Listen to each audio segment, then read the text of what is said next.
राम जी। पूरे हरियाणा वासियों को दिनेश कुमार की तरफ से और भाई अपने इस वीडियो की तरफ से, इस वीडियो को और आपने भाई इस जो अपना यू पेज बना रखा है, चैनल बना रखा है, इसको स्नेह और प्यार देने के लिए दिल की गहराई से आभार भाई। मित्रों, जितनी भी वीडियो डाल लो ना भाई, एक ही बात आ सकती कि भाई इनकम के बारे में बताओ जी, इनकम के बारे में बताओ जी। इनकम क्या चीज़ है भाई? आमदन भाई। आमदन से जानने से पहले भाई सारे भाई है ना, मैं एक बात बताऊंगा कि सबसे पहले आपको परिवार पहचान पत्र यानी कि पीपीपी के बारे में जानना बहुत ज़्यादा जरूरी है भाई। देखो, परिवार पहचान पत्र की जैसे कि मैंने ये आईडी भी खोल रखी है, अभी तुम्हारे सामने भी है।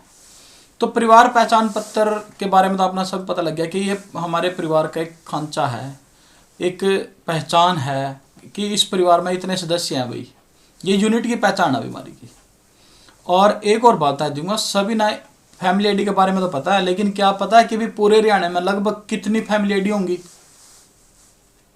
कोई भाई लगभग 71 लाख के आसपास फैमिली आईडी बनी हुई है पूरे हरियाणा के अंदर।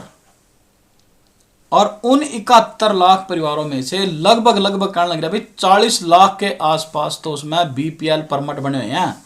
71 लाख फैमिली आईडी हैं तो उसमें से 40 लाख के आसपास बीपीएल राशन कार्ड हैं। और एक और बात है जी भाई, इनमें से लगभग 4.5 से 5 लाख परिवार पहचान पत्र धारक ऐसे हैं जो कि राशन नहीं लेते भाई अपना, यानी कि उन्होंने अपना डोनेट कर रखा हो भाई, या कहीं और बाहर जा रहे हो भाई, उनकी फैमिली आईडी बन रही हो। तो ऐसा है। तो यह बात भी आज तक किसी ने पता को नहीं थी। अपने चैनल के अलावा मैं बताने लग रहा कि अभी 71 लाख के आसपास हैं फैमिली आईडी पूरे हरियाणा में। और दूसरी गर्व की बात यह है भाई कि जो यू हरियाणा के अंदर फैमिली आईडी का कार्य चल रहा है, इसकी तर्ज पर ही यूपी के अंदर भी फैमिली आईडी का काम होने लग गया भाई।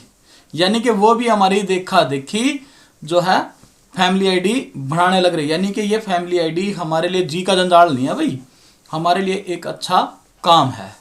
बहुत से लोगों का क्या कहना है कि जो यह फैमिली आईडी है भाई, ये फैमिली आईडी अमीरों की आमदनी का पकड़ने के लिए है। सब झूठ है भाई। मैं नहीं मानता कि ये अमीरों की आमदनी को पकड़ेगी। यदि अमीरों की आमदनी को इसको पकड़ना होता ना, तो फैमिली आईडी तो 3-4 सालों में बनने लग रही भाई, तो वो आज तक की कभी की उनकी पकड़ में जाती। सिर्फ फैमिली आईडी का मुख्य उद्देश्य क्या है मैं बताता हूं भाई। फैमिली आईडी का मुख्य उद्देश्य है कि जो हमारे गरीब भाई हैं या हरियाणा के वासी जो भाई अंत्योदय यानी कि मतलब गरीबी रेखा की अंतिम लाइन में बैठे, उन लोगों को पहचान करना, उन लोगों की, और पहचान करके उन लोगों को इतना भाई स्किल से निपुण बनाना है ताकि उनकी आमदनी भी जो है वो 1,80,000 रुपए के आसपास पहुंच जाए।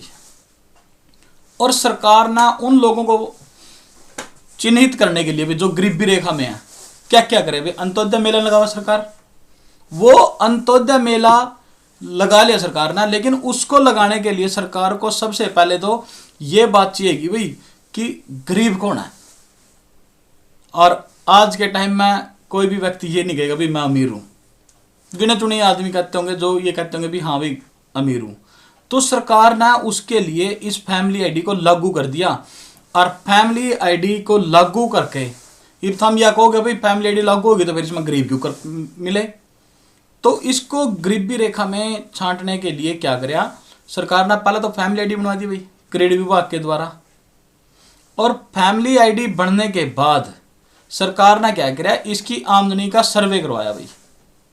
और आमदनी का सर्वे क्या करवाया भाई कि सबसे पहले तो लोकल कमेटी में 5 मेंबर डाल दिए। एलसी कोड बोलते हैं उसने, लेकिन लोकल कमेटी में 5 मेंबर डाले। वो 5 मेंबर कौन कौन थे भाई लोकल कमेटी में? नंबर 1 पता उनमें था भाई टीम लीडर सरकारी कर्मचारी भाई। फिर उसके बाद ऑपरेटर में जिसको भी कंप्यूटर का नॉलेज था भाई, या जिसने भी क्रिड की साइट के ऊपर, क्रिड ई दिशा के ऊपर ऑपरेटर के लिए अप्लाई कर दिया, उसकी कंडीशन थी भाई 10वीं 12वीं या कंप्यूटर का नॉलेज, तो उसने क्या किया भाई अप्लाई कर दिया कि अभी मैं लोकल ऑपरेटर के तौर पर कार्य करने के लिए तैयार हूं। तो जिला प्रशासन के द्वारा या भाई क्रेडिट टीम के द्वारा उसकी लोकल ऑपरेटर आईडी को जनरेट कर दिया। बहुत से क्या होंगे बोले भाई लोकल ऑपरेटर ज़्यादातर सीएससी वाले हैं, सीएससी वाले भी हैं, इसके अंदर स्टूडेंट भी होते हैं, नौकरी पेशे वाले भी होते हैं। भाई जो प्राइवेट नौकरी कर रहे हैं अपने परिवार के सदस्यों को इसमें ऑपरेटर आईडी बनवा दें, तो वो भी इनकम को वेरिफिकेशन करने के लायक हैं भाई, नंबर 2। फिर नंबर 3 भाई ऑपरेटर के बाद हो गया वॉलंटियर। वॉलंटियर के अंदर क्या हो गया, आशा वर्कर होगी भाई या आंगनवाड़ी वर्कर होगी भाई, ठीक है ना। इनमें से कुछ कर्मचारियों को ले लिया, उसके बाद सोशल वर्कर ले लिया भाई, जो समाज सेवी हैं, अभी इनकी आमदनी को छांटो। और सोशल वर्कर के बाद ले लिया भाई स्टूडेंट, यानी कोई विद्यार्थी उसी गांव से ले लिया। 5 आदमी लोकल कमेटी में होते हैं, टीम लीडर होता है, ऑपरेटर होता है, वॉलंटियर होता है और सोशल वर्कर होता है और एक स्टूडेंट होता है भाई। इन 5 आदमियों में से एक परिवार पहचान पत्र यानी फैमिली आईडी को वेरीफाई करते हैं उनकी इनकम को। यदि उनमें से 3 आदमी, जो टॉप के 3 आदमी हैं जिनकी लगभग आय मिल गई भाई, मिली जुली होगी, तो वो तीनों की आय को सम्मिलित करके और उसका भाई बीच का आंकड़ा निकाल के और वो फैमिली आईडी में डाल देते हैं, यानी कि वो लोकल कमेटी द्वारा आपकी आय जो है वो वेरीफाई होगी भाई। फिर भाई हमने ग्रीवेंस लगा दी कि जो ये मेरी फैमिली आईडी में आय सत्यापित हुई है भाई वो सही नहीं है भाई, वो गलत है, तो हम उसकी रिक्वेस्ट डालेंगे। तो वो हमारी रिक्वेस्ट जाती है सेक्टर कमेटी में भाई, और सेक्टर कमेटी के अंदर 3 आदमी होते हैं भाई। पहले लोकल कमेटी में तो उन्होंने 5 ले लिए, सेक्टर कमेटी के अंदर 3 आदमी। उन तीनों आदमी में जिनकी आय सुटेबल होगी और उन पिछले 3 आदमी तो मैच करेगी, तो उसको वो सेक्टर कमेटी की आय को वेरीफाई कर देते हैं, यानी कि आपकी जो ग्रीवेंस हमने लगा दी, जो रिक्वेस्ट डाली, तो फिर वहां से भी हमारी आय सत्यापित होगी भाई। और फिर उसके बाद यदि हमने फिर अपनी भाई इनकम की ग्रीवेंस लगा दी, करेक्शन मॉड्यूल में जाएगा, तो वहां पर हमारी एडीसी ऑफिस के थ्रू जो है वो ग्रीवेंस लगेगी। और एडीसी ऑफिस जिस जिले के भी अतिरिक्त उपायुक्त कार्यालय में आपकी एप्लीकेशन लगी है, वहां से वो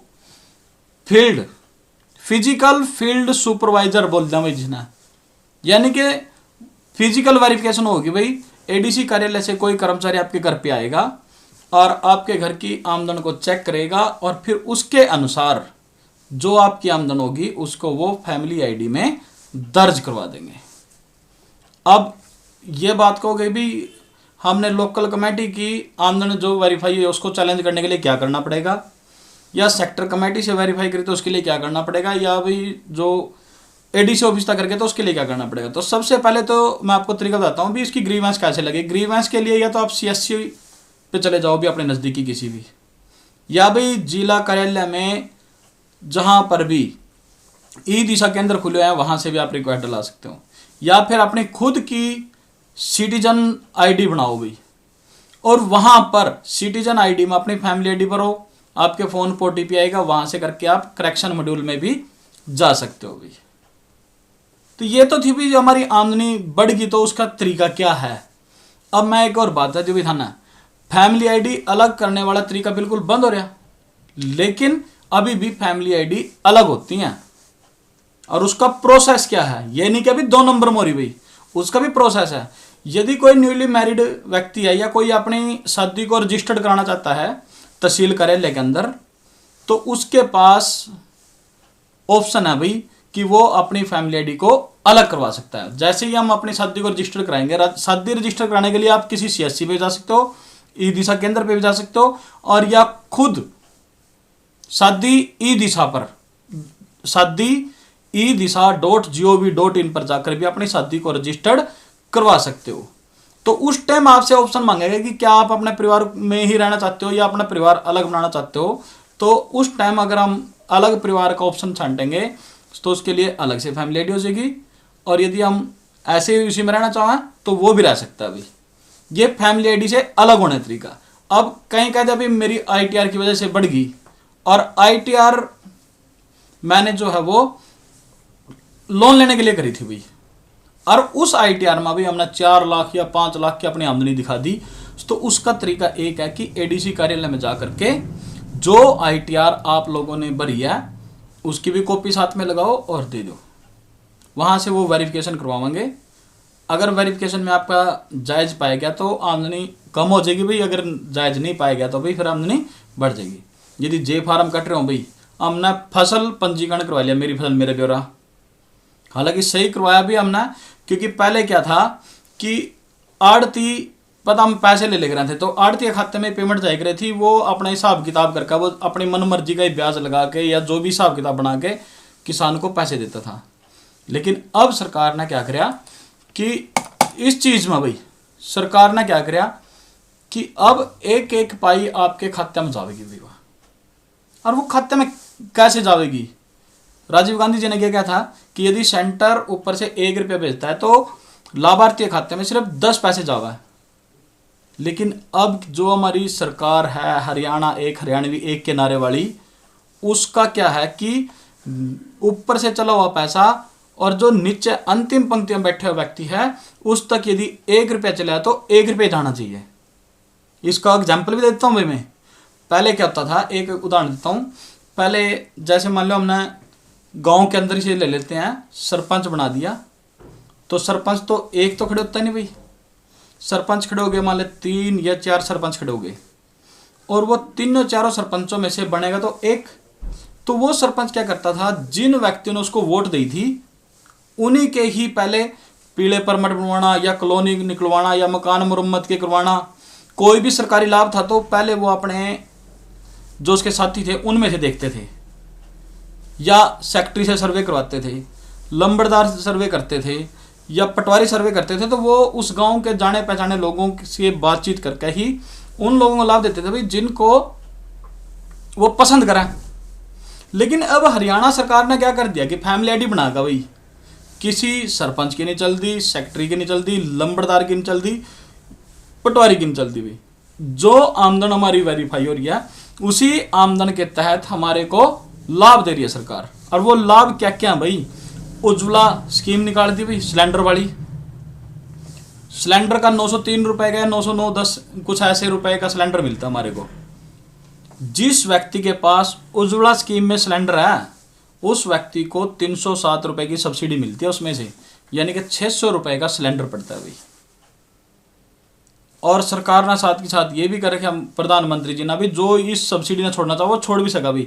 अगर कोई सरकार की इन नीतियों से खुश है तो वो अपनी जो सब्सिडी है उसको छोड़ सकता है, उज्ज्वला स्कीम। उसके बाद मकान मुरम्मत के पैसे भाई, फैमिली आईडी का नंबर भरो, थारी इनकम आएगी 81 से नीचे तो फार्म भरा जाओगा, नहीं तो फार्म को उसको कंप्यूटर भी उठावेगा ना, सरकार उसको मंजूर कर दी भाई। यानी कि 1,80,000 से नीचे के जो आदमी हैं उनको लाभ किसके तहत मिला भाई, फैमिली आईडी के तहत। उसमें किसी अफसर की किसी अधिकारी की कोई नहीं चली, फैमिली आईडी में है। अपने अधिकार नहीं जानते, हम कह देते हैं कि ना जी रिश्वत लेवा, रिश्वत कोई नहीं लेता। सरकार ने यह कह रखा है कि जितने भी करप्ट आदमी हैं उनकी जानकारी दो और उनके ऊपर एक्शन लिया जाएगा। तो एक्शन के लिए भी आप लोगों ने काम करना पड़ेगा भाई। सरकार ये तो है नहीं कि प्रत्येक आदमी के पास जाकर न्यू कह देगी अभी चल भाई तेरा 80,000 वाली स्कीम आ रही है और इसका लाभ ले, और कौन तेरे से रिश्वत मांग रहा है उसका नाम बता। वो तो हमने बताना है कि अगर कोई हमारे से रिश्वत मांग रहा है, कुछ भी चीज़ की डिमांड कर रहा है तो वो हमने देखना है। लेकिन 80,000 की स्कीम सरकार फैमिली आईडी के ऊपर देती थी, अब स्कीम कुछ समय के लिए बंद कर दी है, शायद अगले वित्त वर्ष के अंदर फिर आ जाए भाई 31 मार्च के बाद। फिर उसके बाद पेंशन घर बैठे लगा भाई।